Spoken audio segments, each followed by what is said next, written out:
Shifting focus here on brass tacks, the Election Commission has announced the much-awaited dates for the 5 assembly elections: Rajasthan, Madhya Pradesh, Chhattisgarh, Telangana, of course, Mizoram. The Election Commission has declared that single-phase polls will happen in 4 states. Polls will be held in 2 phases in the state of Chhattisgarh. The mega verdict of these 5 state elections will be on the 3rd of December. BJP leaders are exuding confidence, sounding certain of victory in these states. On the other hand, the Congress is banking on their guarantees, the 6 guarantees that they've made to the state of Madhya Pradesh and to the states of Telangana as well, claiming that the BJP's false propaganda will be defeated. This is the prime political precursor before 2024. It's a litmus test for the BJP under Prime Minister Modi and, of course, the newly formed India alliance.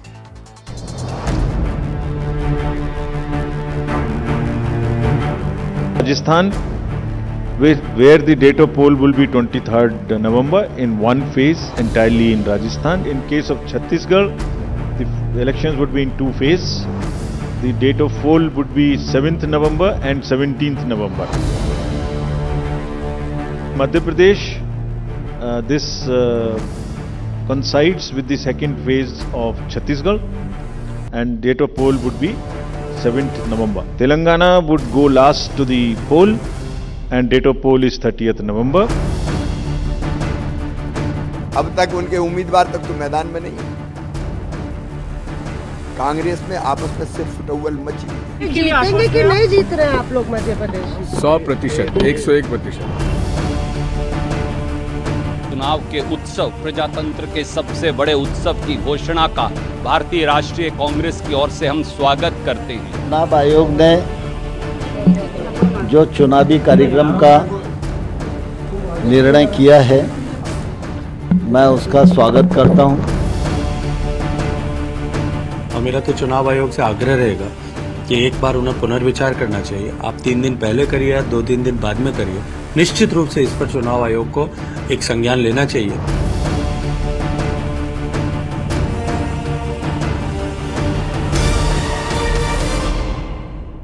All right, it's the big semi-final before the final of 2024. Whether or not one has a bearing on the other, like we saw in 2018-19, we will get to in 1 second. I want to take you through the magic wall. The biggest catch, of course, is Madhya Pradesh, 230 seats. The Congress won it last time, just narrowly, 114 seats to the Congress, 109 to the BJP, even though the BJP had a slightly higher vote share at 41.03, the Congress at 40.90. What may be a critical factor this time around? Remember, this is the first election that is happening after the caste census came out in the state of Bihar. Whether or not that has an impact on the OBCs. Remember, the OBCs were almost evenly split in terms of number of seats between the Congress and the BJP. Congress having a slight edge last time around. 34 out of the 67 seats, the BJP had 29. Remember, Mr. Shivraj Singh Chauhan, and he has not been projected as the chief ministerial candidate this time around. Today, the latest list came out of the BJP candidates. His name is there from the Budni seat, but he's not projected as the chief ministerial face. He, of course, can claim that he is the tallest OBC face. Mr. Kamal Nath, who is his challenger from the Congress party, can also lay claim to the OBC mantle, as it were. So that is going to be a critical factor in the state of Madhya Pradesh. Let's go to the state of Rajasthan, which for the last 25 years, since 1998, has been alternating governments between Congress and BJP. And incidentally, it's been alternating governments between Vasundhara Raje and Ashok Gehlot. Will that pattern continue, or will Mr. Gehlot manage to buck that trend? So one of the filters I want to run through is the Gehlot factor. Remember, he comes from the Mali community and OBC community. They may not be dominant other than this southern part, which is just around the Chittorgarh area. And of course, there's Jodhpur, Sardarpura is his constituency. This is on the outskirts of Jodhpur. But other than these parts, they are not dominant. Yes, they have presence in almost all the constituencies, particularly in the southern part of Rajasthan. But they're not a dominant community like the Jats or the Gujars or even the Meenas in Rajasthan. So what kind of an impact that might have? And of course, there is the Vasundhara Raje factor as well. I just want to run you through that. Vasundhara Raje, of course, the Maharani, multiple-term chief minister before. Again, she has not been declared as a chief ministerial face just yet. The community that she comes from, she's a Kshatriya, Rajput, married into a Jat family. They dominate about 38 seats, and Rajputs in Rajasthan are a dominant caste. 38 seats out of 200. The Congress last time won 21. It was an overwhelming number of seats in the Rajput-dominated seats that the Congress won. The BJP was in fact not even number 2, it was number 3. Only 8 out of 38 seats where the Rajputs dominate, the BJP managed to win. So, on this note, let me bring in our two guests. Tuhin Sinha is national spokesperson of the BJP. Mohan Kumar Mangalam is spokesperson of the Congress party. Mohan, I'll start with you first. The BJP so far has released, I think for Madhya Pradesh, about 130, 135 names, the people who've got tickets. In Rajasthan today, they put out the first set of 41 names. In Chhattisgarh, they've already covered, I think, over 80 out of the 90 seats there. The Congress has not come out with lists for any of these states. Why is that the case? I think the Congress is a major contestant in all the states, unlike the BJP that probably is a distant third in Telangana and doesn't even factor in Mizoram. And we have all these states, the process to select the candidates happening in parallel in all these states. So it's taking some time to do so. Also, given that we're in pole position, I think, to win most of these elections, we have at least 5 to 10 contestants, really strong candidates in every seat. So choosing amongst them is taking a significant amount of time. We're not having to send our members of parliament or union ministers down to the state to contest for a lack of having candidates who actually are there on the ground. So this is taking some time, but I'm confident within the next, let's say, week or 10 days, you will see our lists. They will be known to you. Okay, so let me ask Tuhin Sinha, one consistent feature even in the Rajasthan list today is asking these members of parliament, some of them central ministers, to go out there and contest. You just heard Mohan Kumar Mangalam say that that's a sign of weakness. You don't have good candidates on the ground. That's why you are having to import these guys from Delhi. Please respond to that. To all the viewers, BJP as a party is a very selfless party. It's not about the position that people hold. It's about the responsibility which one is given at a given point of time. And when elections are concerned, elections by itself are an evolving situation. So if somebody is given a ticket, we happily accept it because it's the need of the hour. And barely a couple of hours ago today, a leading Hindi news channel has given an opinion poll which has completely, reversed the swing. I mean, BJP is shown as winning 2/3 majority. So these are the things which happen when you go by an unpredictable strategy. Unlike the Congress, which always, follows a very predictable strategy. Today, I'm challenging the Congress party. Why don't you ask Vijay Singh to contest the assembly elections? If he's your tallest leader, one of the 2 tallest leaders, instead of lecturing us on who we should field and who should not, BJP has always been a selfless party, and everybody over here is willing to shoulder any responsibility which will be in the party's interests.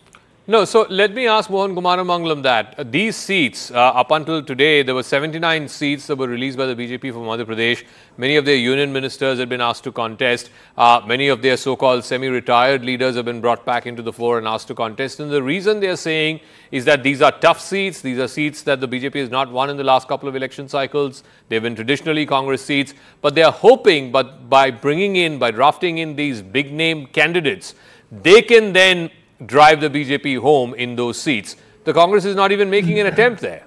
Zaka, let's be clear. And this is known to all, that the way Mr. Modi and Mr. Shah like to fight their elections is that they want to make it all about themselves. So they systematically sideline their state leadership. They sideline Mr. Chauhan, and they've not even named Vasundhara Raje ji as a candidate yet. So we have no idea if once upon a time, if BJP RJ was Raje, now it could be Shekhawat, Punya, Meghwal, Rathore, you name it. But the election, I'm sure, will be fought again under the name of Mr. Modi, as it was in Karnataka, as it was in Himachal, as it was in West Bengal. And all of these elections they lost, but they continue to perpetuate that because Mr. Modi and Mr. Shah do not want any strong state leadership. That is the strategy they have used from the very beginning. So Tuhin Sinha, can you respond to that specific charge? You have an incumbent chief minister in Madhya Pradesh. You've not projected him as the chief ministerial face. You have a former chief minister in Rajasthan. You've not even declared her candidacy from her seat. Why this strategy? Why this strategy of deliberately not projecting state faces? Zaka, like I mentioned, politics and especially elections are an evolving situation. We don't go by a fixed strategy. Winnability is the only criteria. But let me today say this on record, that, the way the Congress party has behaved in the last few days, its inherent duplicity and divisive nature, people today are furious. And, the situation on the ground is changing very fast. You will be surprised by the results on 3rd December. And especially today, do you think the Congress resolution on Palestine will not have a bearing on the ground? This is a party which repeatedly compromises national interests. It is condoning an act of terror virtually. The support for Palestine in a situation like today, immediately in the aftermath of the worst terror attack in Israel, virtually shows the soft approach of the Congress party towards the terror, and this will be a big factor in the election. But again, apart from that, just one second. Let him respond. Let him respond to that. The CWC. No, the point that you asked, Oli, the CWC resolution today. How can you talk about Palestinian right to self-determination when you see those terrorists coming through paraglides and sailboats and attacking innocent civilians? It's stone deaf, Mohan Kumar Mangla. It's a support for Hamas. Zaka, wait, hold on a second. Mohan Kumar Mangla. Zaka, I'm sorry, but the reason I was smiling all through his monologue was because this is typical of BJP. They have failed in all the governments they've run in their states. So they're going to pick up issues that are national issues and try and run the election on them. Now they don't really have a national issue because they're failing on price rise, corruption and employment. So they're going to go to international issues. I challenge him. And in any state, if this is the narrative they're going to go with, which is that Congress supports Palestine and we support Israel, and that's the main thrust of their campaign, I would love to see it, because they're not going to win a single seat. Tuhin, what relevance does it have? What relevance does it have in Madhya Pradesh or Rajasthan or Chhattisgarh, Tuhin? Between 2005 and 2008, India saw some of its worst blasts across the country that included places like Ahmedabad, that included places like Guwahati. So if the Congress party feels that national security is not an important issue across the country, then I feel sorry for this Congress party, which has reduced itself to a fringe group. Okay. Number two, I also did not speak about, allow me to complete, please. An equal duplicity has been shown by the Congress party on the issue of OBC census. Now, there are two states where apparently the CM's claim that the caste survey has been done, which includes Chhattisgarh, but Bhupesh Baghel, when he was asked last week, blatantly refused to reveal the data. So unless, he's scared that the entire exercise was erroneous or a sham, why would he not reveal the data? Okay, we got to wrap it up at that. We'll see how this story plays out. The heartland states are absolutely important, both for BJP and for the Congress. Like I said, there's no correlation between the winter of 2023 and the summer of 2024, much like what we saw in 2018-19, where the Congress won all of these three states, but it went on to lose the Lok Sabha and quite big time in these very same states. But it will set the tone, at least for the Congress within the India alliance, to establish its own primacy, and for the BJP to try and stem this narrative that Mr. Modi and Mr. Shah, while they control the national narrative, they are the biggest. Mr. Modi is the biggest leader nationally for the BJP. Somehow that doesn't translate into state elections, as was seen in Karnataka. They need to sort of alter that narrative. They need to change that narrative a bit. So for both the national parties, this upcoming winter election is absolutely critical, and we'll keep an eye out here on CNN News 18.